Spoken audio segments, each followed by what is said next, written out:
As a man of deep conviction and faith, he cared about everyone in Eastern North Carolina, but especially the veterans, the men and women of active duty and their families.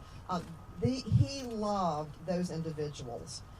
From regular visits to the Walter Reed Medical Center to writing thousands of letters of condolences to military families, to speaking up and standing for our veterans and their needs, that's who Walter Jones was.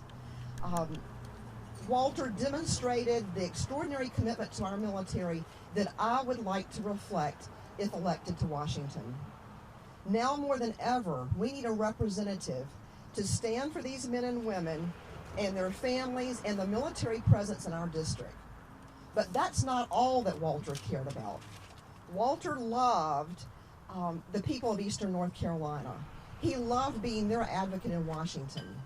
Walter also deeply cared about our spending problems in Washington and fought hard for fiscal conservatism. He loved Eastern North Carolina, and above all, he was a man of great integrity. He loved the Lord, he loved his family, and he loved his country.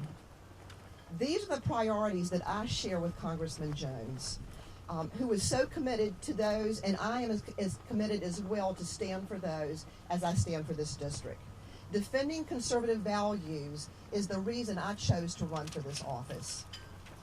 As is often the case with many public servants, behind Congressman Jones was someone who strengthened and encouraged and supported him every step of the way. For 52 years, his wife, Joanne, was at his side, and it is such a privilege for her to be with me here today. Oh, let me get my notes. Thank you. That was great. Thank you very much. That was very kind. Well, I'm sorry. I don't know who that is.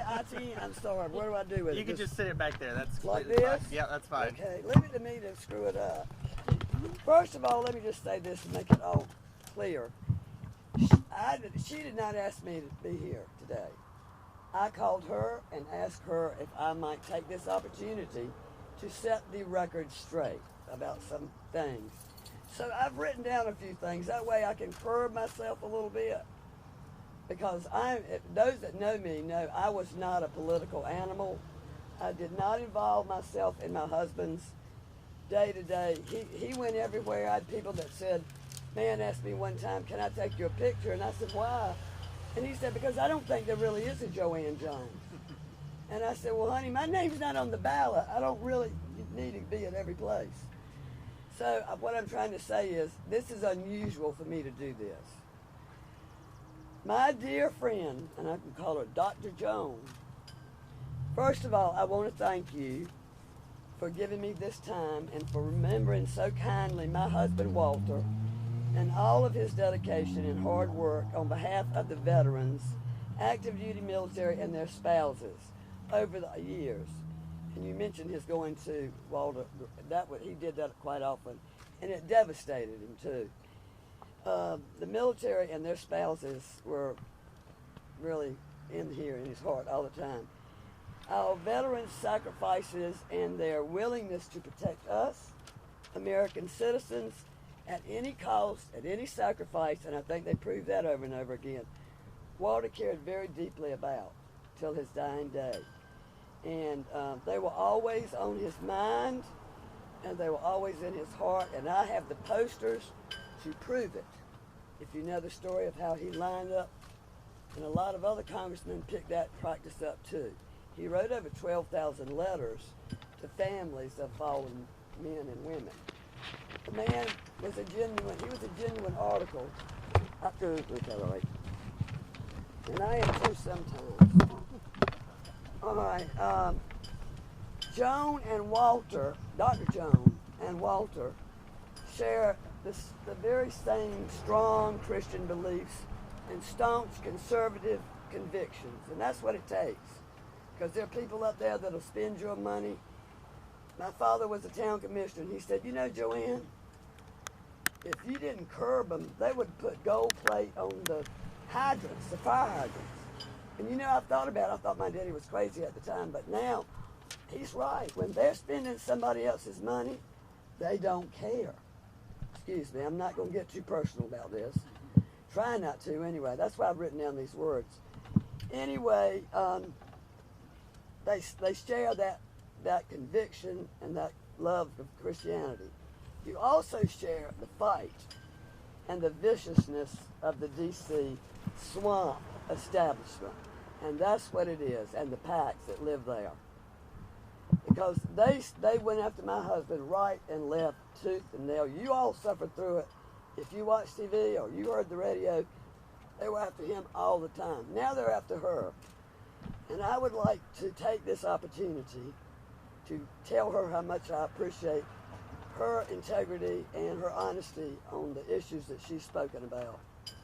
I would also like to take this opportunity, and this is my main reason for being here, other than to tell her how much I think of her, is to clear up some misconceptions concerning Walter Jones's endorsement of anyone for the 3rd Congressional District. He thought it was, we discussed this many times, and we didn't always agree, I can tell you that.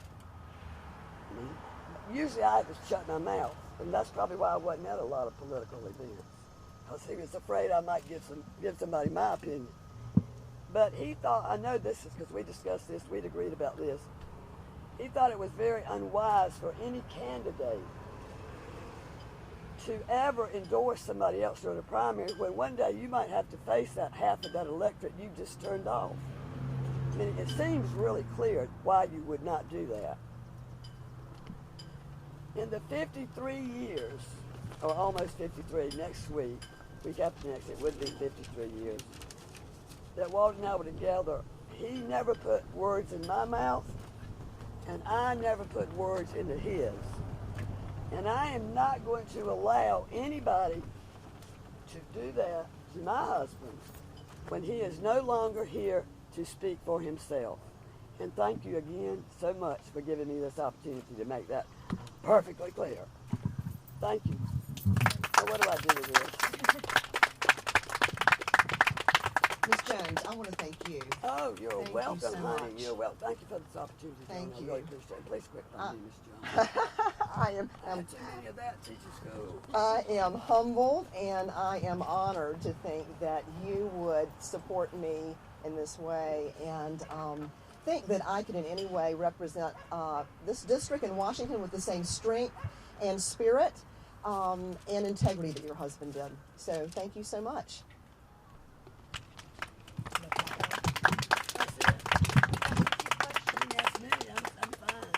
So you are endorsing Dr. Perry? No.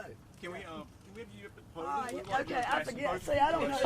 I don't know the routine. Speak into the mic, Ms. Jones. I don't know the routine. I know, but let me make this perfectly Speak clear. into the mic, Ms. Jones, please. Right here, like this. Now I can hear. Okay, y'all can hear me now, right? Okay, usually I just scream at people. No, it's not an endorsement because then I would be the biggest hypocrite you could ever see because I just said my husband and I never did that in primaries. What I did, she gave me, being the kind, good person she is, she gave me, I called her. And there was no pressure from Washington. Anybody that knows me knows the last thing I'm going to ever succumb to is pressure, and especially from Washington, D.C. My husband was up there 25 years. I was up there 2.5 of those because I recognized what a rat's nest it was then. I hope you can change it.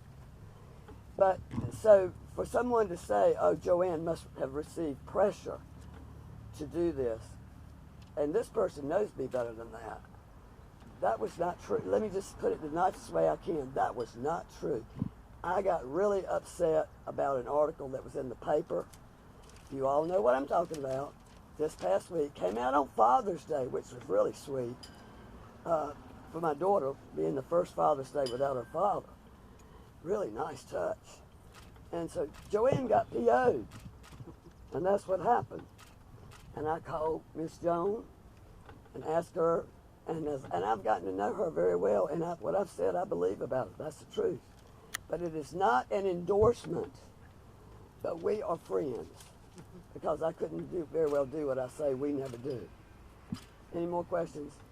Is this you expressing your support for her? I support everything she's done so far because it's kind and there's great integrity there. There's no viciousness there. It's not dirty politics.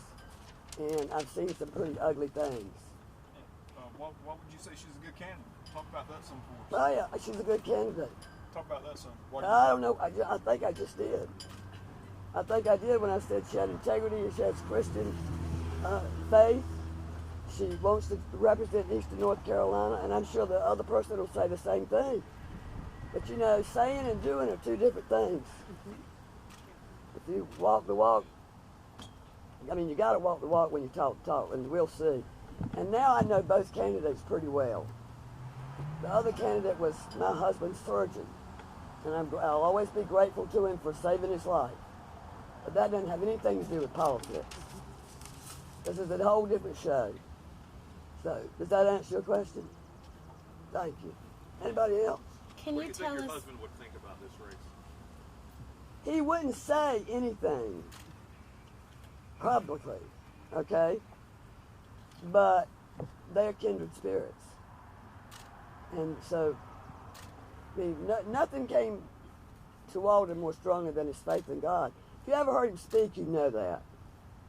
Anybody that ever went to his functions knows what drove him in his life. And so, she's the same type of person. So, I mean, I recognize one when I see one, let me put it that way. So, but as far as endorsing, but I'm not going to tell you how I'm going to vote either.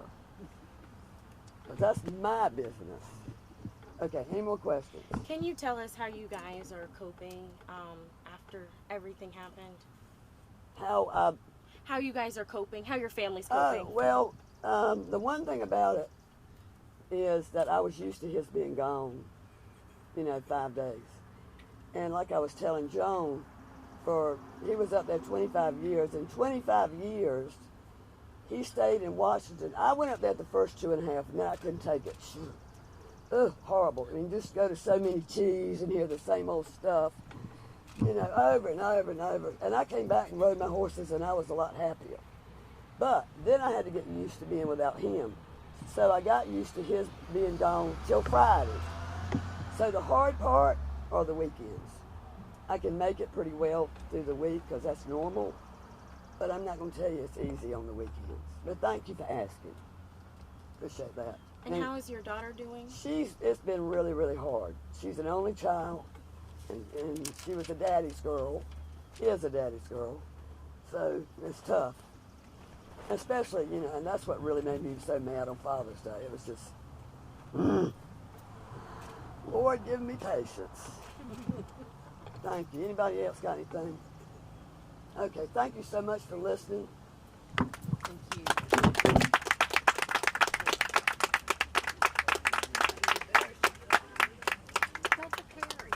Miss Perry, can we grab you a couple questions? Yes, if they're related questions. Yeah. Ginger, put your phone down. Sorry. Can you tell us what was your reaction when Ms. Jones called you and said, I want to clear some things up? Totally humbled and honored, for sure. Because as she said, we really had not had a relationship. So it was really touching to me, given what I thought of her husband and his legacy. I noticed this is an endorsement, but just what does it mean to you just having Ms. Jones support you? Well, it means everything. Of course, she knows well the needs of this district, and she knows well what it takes to represent this district from watching her husband sacrifice. So I am honored to think that she thinks I would be able to do that in the same way, with the same integrity and the same spirit and convictions that he did. So it is very meaningful to me, and certainly is quite an honor. What are your reactions when you hear her calling you a kindred spirit with her late husband? Well, and I didn't know her husband well. I had met him just only several times, but when I've heard him speak, and I had the privilege of doing that several times, and read some of his quotes, I'm honored because I know he was a man of great faith, And I'm 61, and I can tell you it has been my faith in the Lord that has brought me through everything, and that's the reason actually I have entered this race. And talk a little bit about what makes you a great candidate for the position. Well, thank you. You know, I think I bring to the table a unique set of life experiences. 34 years living in this district, being an advocate for families in my pediatric practice, understanding what it means to work in private sector, understanding what it means to be a mom of 5 and then taking in as many as 20 individuals into our home for extended periods of time. That's a lot of multitasking, organizational skills needed, and leveraging resources.